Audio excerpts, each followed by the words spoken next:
আমাদের পরের টপিক হচ্ছে ত্রিভুজের মধ্যমা, উচ্চতা, কোণের সমদ্বিখণ্ডক, লম্ব সমদ্বিখণ্ডক। তাহলে আমরা একটি একটি করে চলো শিখি। ধরি এটা একটা ত্রিভুজ দেওয়া আছে, এটার মধ্যমা কোনটি হবে? মধ্যমা হচ্ছে ত্রিভুজের শীর্ষবিন্দু থেকে ওর বিপরীত বাহুর মধ্যবিন্দুর যোগফল হচ্ছে মধ্যমা। তাহলে এখানে যদি এ বি সি তিনটি শীর্ষবিন্দু হয়, তাহলে এ বিন্দু থেকে বিসি বাহুর মধ্যবিন্দু যদি ডি হয়, তাহলে এ থেকে ডি এর যোগফল হচ্ছে আমাদের মধ্যমা। এরকম করে তিনটা শীর্ষবিন্দু দেওয়া আছে, তিনটা শীর্ষবিন্দু থেকে তিনটি মধ্যমা পাওয়া যাবে। আর এই তিনটি মধ্যমার যে ছেদবিন্দু হবে ওইটাকে আমরা বলি ভরকেন্দ্র। তাহলে ওইটা আমরা একটু দেখানোর চেষ্টা করছি। তাহলে এখান থেকে বিপরীত বাহুর মধ্যবিন্দু যদি এটা হয়, তাহলে এটার কানেকশন করে দিলাম। এরপরে আমাদের সি বিন্দু থেকে এর বিপরীত বাহুর মধ্যবিন্দু যদি এটা হয়, তাহলে আমরা এটা কানেকশন করে দিচ্ছি। তাহলে এখানে আমাদের যে ছেদবিন্দু সেটা হচ্ছে আমাদের ভরকেন্দ্র। ভরকেন্দ্রকে জি দ্বারা প্রকাশ করা হয়। এরপরে চলে আসি আমাদের উচ্চতা। উচ্চতা কাকে বলে? উচ্চতা হচ্ছে শীর্ষবিন্দু থেকে, যে কোনো একটি শীর্ষবিন্দু থেকে তার বিপরীত বাহুর উপর লম্ব টানলে যে দূরত্বটা পাওয়া যায় সেটা হচ্ছে উচ্চতা।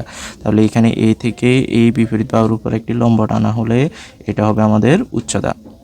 এটা হচ্ছে যে অবশ্যই লম্ব হবে। তাহলে যেহেতু শীর্ষবিন্দু তিনটি আছে, তার মানে তিনটি লম্ব পাওয়া যাবে। তার মানে এখান থেকে আমরা যদি এটার উপর একটা লম্ব টানি, তাহলে এটা হবে এখানে। এরপরে আমরা যদি এখান থেকে লম্ব টানি, সেটা হবে এখানে।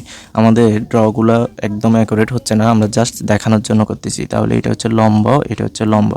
এই লম্ব রেখাটা যে এই বাহুটাকে সমদ্বিখণ্ডিত করতে হবে, এটা কোনো নির্দিষ্ট কথা নয়, কিন্তু মধ্যমাগুলা অবশ্যই বাহুগুলাকে কী করবে? সমদ্বিখণ্ডিত করবে। এই পাশের বাহুটা এই পাশের বাহুটা সমান, এই পাশের বাহুটা আর এই পাশের বাহুটা সমান, এগুলাকে সমদ্বিখণ্ডিত করবে। তো এই লম্ব যেখানে ছেদ করে ওই জিনিসটাকে আমরা বলি লম্ববিন্দু বা এইচ দ্বারা প্রকাশ করা হয় যেটাকে। এরপরে চলে আসি আমাদের কোণের সমদ্বিখণ্ডক। কোণের সমদ্বিখণ্ডক মানে কি? এটা হচ্ছে আমাদের এ কোণ, এটা হচ্ছে বি কোণ, এটা হচ্ছে সি কোণ। তো তাহলে এই কোণটাকে যে রেখাটি সমদ্বিখণ্ডিত করবে সেটা হচ্ছে এই ত্রিভুজের কোণের সমদ্বিখণ্ডক। ধরে নিচ্ছি এই রেখাটি হচ্ছে কোণটাকে সমদ্বিখণ্ডিত করেছে।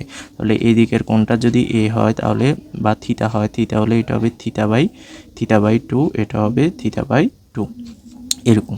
তো তাহলে কোণের সমদ্বিখণ্ডক আমাদের কয়টি হবে? তিনটি হবে অবশ্যই। এই দিকের কোণটাকে যে সমদ্বিখণ্ডিত করবে সেটা হচ্ছে এটা, এরকম। আর এই দিকের কোণটাকে যে সমদ্বিখণ্ডিত করবে সেটা হচ্ছে এরকমভাবে আমাদের যাবে। তাহলে কোণের সমদ্বিখণ্ডক যেই বিন্দুতে ছেদ করে সেটাকে আমরা বলি হচ্ছে অন্তকেন্দ্র। অন্তকেন্দ্রকে আই দ্বারা প্রকাশ করা হয়। তারপরে চলে আসি আমাদের লম্ব সমদ্বিখণ্ডক। লম্ব সমদ্বিখণ্ডক কি? কোনো একটা ত্রিভুজের প্রত্যেকটা শীর্ষবিন্দু এ বি সি এরকম দেওয়া আছে। এরপরে লম্ব সমদ্বিখণ্ডক হচ্ছে প্রত্যেকটা বাহুর উপর লম্ব হবে এবং বাহুটাকে সমদ্বিখণ্ডিত করবে। তাহলে এটা হচ্ছে এরকমভাবে যাবে যে বাহুটার উপর লম্ব এবং বাহুটিকে কী করবে? সমদ্বিখণ্ডিত করবে। তার মানে এদিকের অংশ এবং এদিকের অংশ সমান। কিন্তু এগুলোর ক্ষেত্রে বাহু সমদ্বিখণ্ডিত হবে নাকি হবে না সেটা নির্দিষ্টতা নেই, ঠিক আছে। এরপরে হচ্ছে আমাদের যেহেতু তিনটি বাহু রয়েছে, তার মানে তিনটি বাহুর সমদ্বিখণ্ডক তিনটি হবে। বাকি দুইটি হবে এই বাহুটার সমদ্বিখণ্ডক, লম্ব সমদ্বিখণ্ডক হবে এরকম, আমাদের এই বাহুটার সাথে লম্ব এবং এটাকে সমদ্বিখণ্ডিত করবে। এরপরে বাকিটা হবে এই বাহুটার উপর লম্ব এবং এটাকে সমদ্বিখণ্ডিত করবে। এখন এই তিনটি লম্ব সমদ্বিখণ্ডক যে বিন্দুতে ছেদ করে এটাকে বলা হয় অন্তকেন্দ্র। এই অন্তকেন্দ্রকে ও দ্বারা প্রকাশ করা হয়। এখন আমরা এই জি আই এর স্থানাঙ্ক নির্ণয় করা শিখব।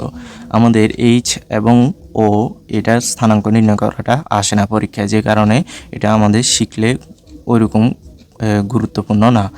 আমরা জি এবং আই এর স্থানাঙ্কটা নির্ণয় করা শিখি। তাহলে জি এর স্থানাঙ্ক হবে, যদি আমাদের প্রত্যেকটি শীর্ষবিন্দু দেওয়া থাকে, তাহলে এটা যদি x1 এবং y1 হয়, এটা যদি x2 y2 হয়, এটা যদি x3 y3 হয়, তাহলে আমরা জি এর স্থানাঙ্ক নির্ণয় করতে পারবো। জি এর স্থানাঙ্ক হবে, জি হবে প্রথম ভুজের স্থানাঙ্ক হবে ভুজগুলোর যোগফল। তাহলে x1 plus x2 plus x3 divided by 3। এরপরে কোটি স্থানাঙ্ক হবে কোটিসমূহের যোগফল, কোটিসমূহের যোগফল ভাগ 3।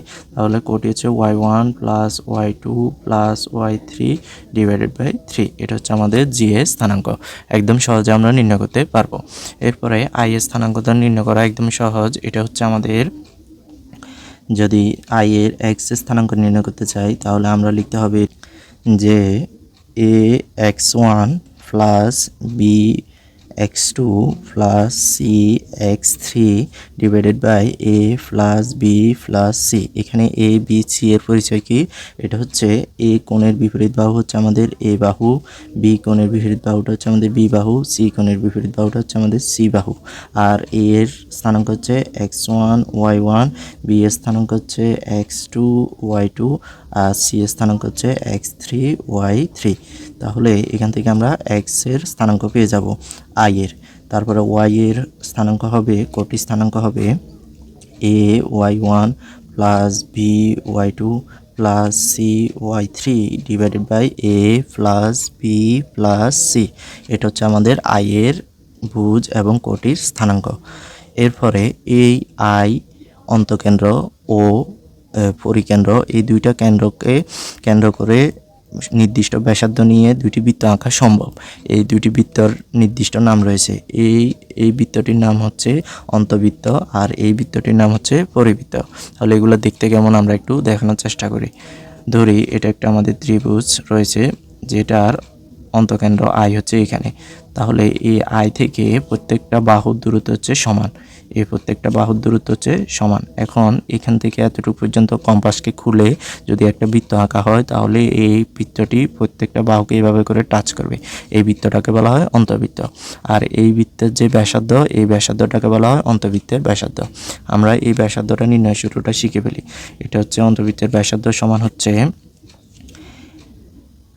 Delta divided by S. ডেল্টা হচ্ছে আমাদের ত্রিভুজের ক্ষেত্রফল, area of triangle. Area of triangle এটা হচ্ছে আমাদের অর্ধ